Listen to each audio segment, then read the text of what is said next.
প্রিয় দর্শক বন্ধু, আজ দেখবেন আমার কাছে দুটো গ্লাস আছে। গ্লাসের উপর একটা ম্যাজিক দেখাবো। এই যে গ্লাসগুলো আছে, এটা দিয়ে একটা সুন্দর ম্যাজিক হবে। কেমন?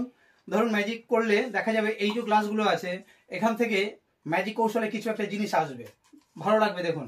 আচ্ছা, আচ্ছা আচ্ছা আচ্ছা আচ্ছা এটা তো সবার প্রিয় জিনিস, কি বলেন? একটা টাকা এলো, তবে ম্যাজিক কৌশলে আসছে। এই ধরলাম, এই টেনে বার করে নিয়ে আসছি। তবে এটা আপনি কি করে করবেন শিখিয়ে দিচ্ছি, আপনিও করতে পারবেন। আর এভাবে যদি সবাই টাকা তৈরি করতে পারতো তাহলে বড় লোক হয়ে যেত, কি বলেন? আচ্ছা, সবাই দেখলে আনন্দ পাবে, এটাই তো ম্যাজিক। এবার হলো কিভাবে, আপনি কি করে করবেন। আসল ম্যাজিক করতে গেলে আপনাকে কি লাগবে? 3টে গ্লাস লাগবে।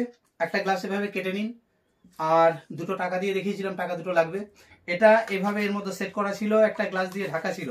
তো আমি আপনাদের সামনে শুরু করলাম, যেমন দুটো গ্লাস ফাঁকা এই দেখালাম, তারপরে এটা একটু রেখে একটু হাত ঘোরালাম।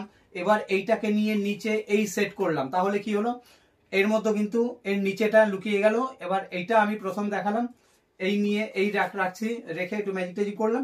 এবার এখান থেকেই টাকাটাকে বার করে দেখালেই হয়ে গেল। Thank you.